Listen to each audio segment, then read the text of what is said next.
Osteoarthritis. You may have been told, gosh, you have osteoarthritis in your spine.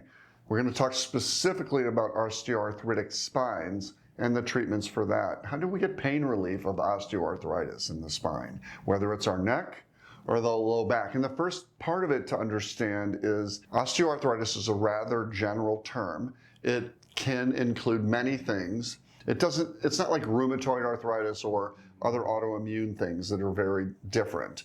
It's rather general, and it usually comes from degenerative disc disease or degenerative facet joints. We have facet joints in our neck and in the low back. If those are degenerative and arthritic or osteoarthritic, they may be painful. How do we treat those?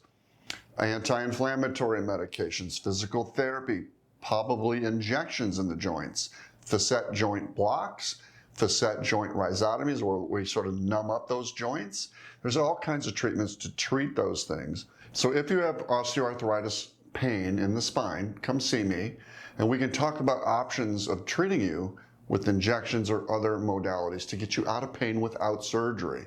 And if all that fails, we'll talk about the other options. But don't be afraid to come see me first to go over these options, and we can go from there. Okay, thanks.